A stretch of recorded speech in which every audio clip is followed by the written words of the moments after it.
avez passé une bonne semaine avec votre fille? Oui, oh, oui, t'as bien. Ah oui, ouais, t'es partie, C'est tu m'as bien. dit.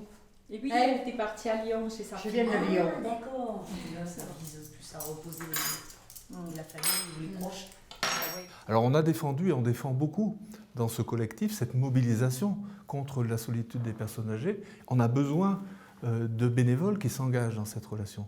Mais de quelle relation s'agit-il? Comment s'inscrit le bénévole dans cette rencontre? Comment intervenir de façon à ce que cette relation soit une relation qui ait un véritable impact et qui réponde réellement aux besoins de la personne? Donc l'étude consistait à accompagner en fait une quinzaine de personnes qui sont dans une situation de solitude et qui bénéficient d'un accompagnement d'un bénévole d'une des associations du collectif pour mieux comprendre qu'est-ce qui se joue dans cette relation, côté personne âgée, mais aussi côté bénévole.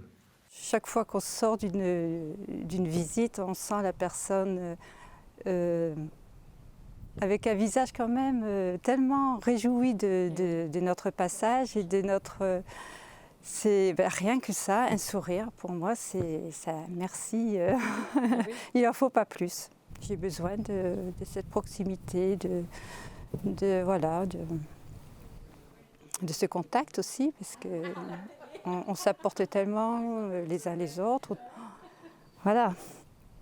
Cette étude met de côté une image classique de l'accompagnement des personnes vulnérables, qui est une image finalement peut-être trop compassionnelle et qui ne tient pas suffisamment compte de la dignité et de l'expression de la personne âgée elle-même. Le bénévole, d'une certaine façon, va devenir un proche peut-être de substitution, mais une personne qui va établir une relation de confiance.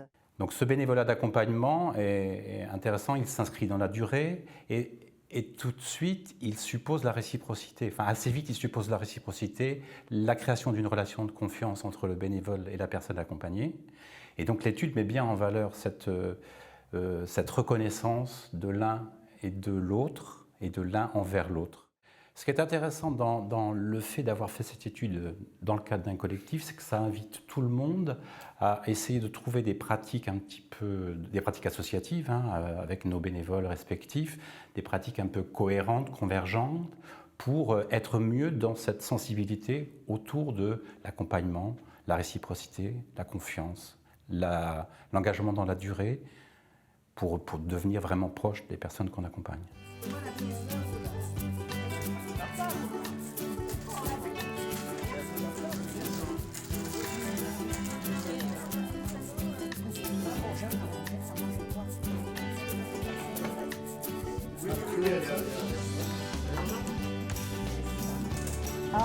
Fais comme ça, vous pouvez voir? Non, non, non. Ça se voit pas.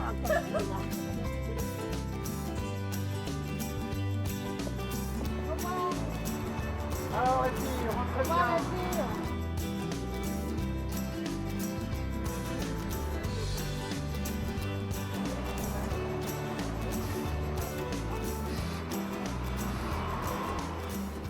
Avec ces jeux de société, pendant que tu es en train de jouer, tu ne te rappelles de rien, ni de maladie, parce que nous tous qui sommes là, on est des personnes âgées, malades, fatiguées, mais quand on est là, on est en forme, parce que les bénévoles sont serviables d'abord, disponibles et très humains. Ça donne une chaleur. Ça représente, je ne sais pas comment dire ça. Ça donne une chaleur, ça te dit tu n'es pas seul. Quand un bénévole intervient auprès d'une personne âgée isolée, puisqu'on parle de ce contexte-là peut-être plus, c'est pour la personne âgée une manière de dire « je suis une personne, je suis quelqu'un digne d'intérêt, j'ai quelqu'un qui va s'occuper de moi, que je préoccupe ». Et je crois que ça, c'est vraiment, ça participe de l'estime de soi et ça participe de l'élan vital. Ah oui? Et en plus, vous avez mis des dessins, alors que vous vouliez pas des dessins. Ça fait des citations. Ça fait joli. C'est joli. Le fait de l'échange permet une certaine stimulation. Puis on peut les stimuler sur certaines choses. Le fait d'essayer de les faire sortir. Ils ont tellement Ils pensent tellement qu'ils ne sont plus rien que dès qu'on leur parle de sortie, ils ont peur.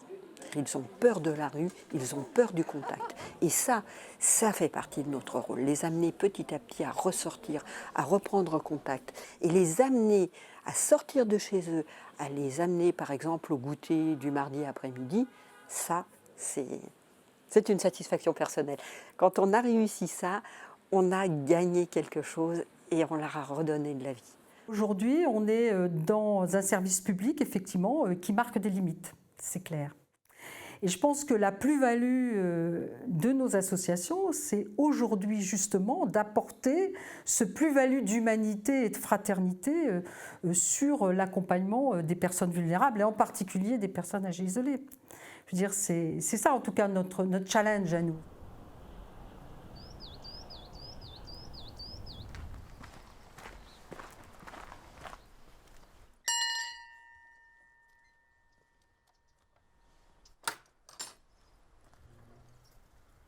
C'est la ferme de Chapieux là-haut, non? Non, c'est notre chapelle, c'est la chapelle de Saint-Alban.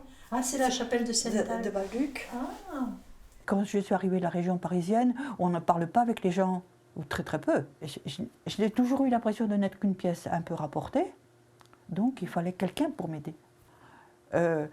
Il m'a fallu énormément de temps pour apprendre à aller vers les gens et à leur parler, mais même encore maintenant, je suis obligée de faire un effort. Alors il faut que... mais on vous y invite régulièrement. Hein. Ah oui, ça c'est vrai, Josette. Mais vous m'avez été une aide précieuse. Il faut qu'on se trouve seul pour apprécier et pour chercher le contact avec tout le monde. Oui. C'est la solitude qui fait, oui, je pense aussi, ça, tout à fait, qui nous amène à sortir un peu de notre coquille.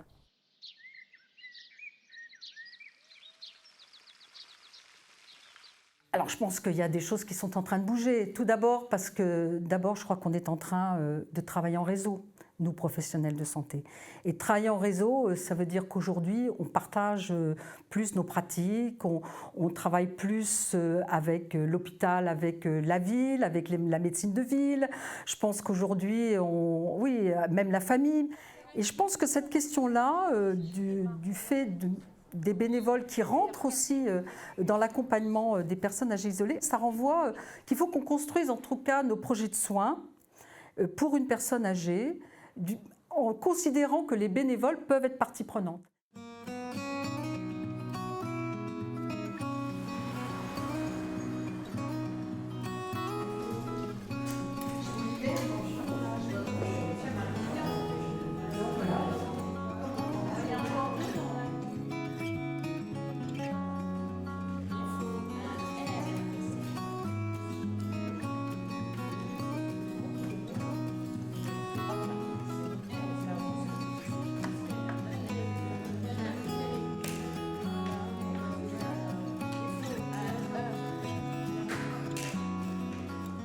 Je m'étais renseignée dans une maison de retraite pour un accueil de jour, une gériatre à l'hôpital que mon mari voit de temps en temps m'a conseillé de commencer par la haltérothérapie en me disant que ça sera plus familial pour lui.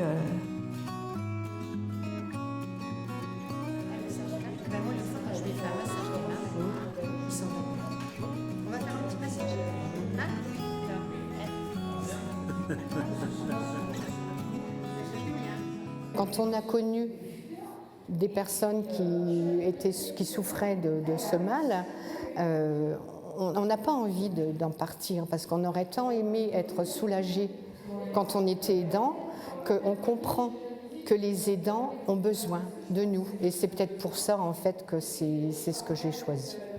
Moi, c'est 3 heures de soulagement et lui, il est occupé, il voit du monde, ça lui permet de rester en contact avec le monde extérieur. Il aime bien venir. Il reconnaît bien les lieux d'ailleurs. Dès le départ, ça a bien fonctionné, on s'est bien entendu. Et c'est vrai qu'à la longue, ça forge des liens. Sinon, c'est vraiment un moment de répit, pour l'un comme pour l'autre.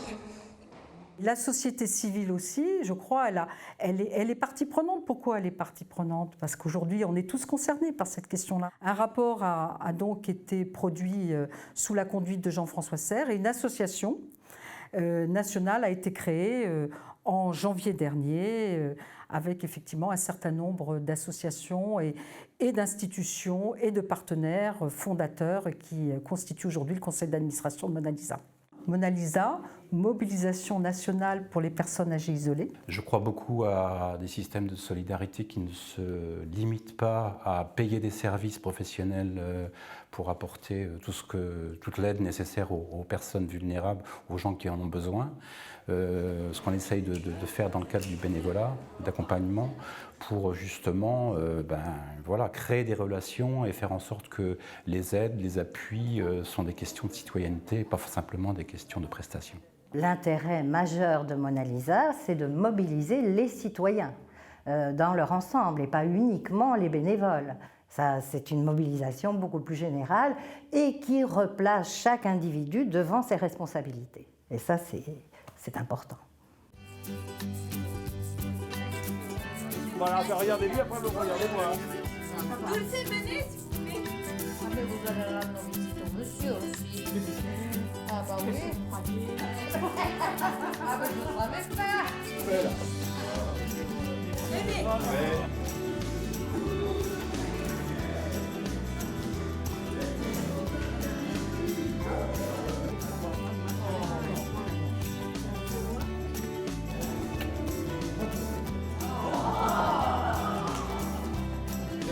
Regarde.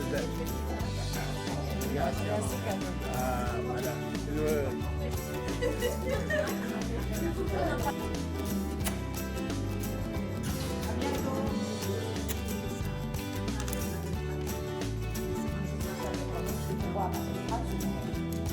C'est bon?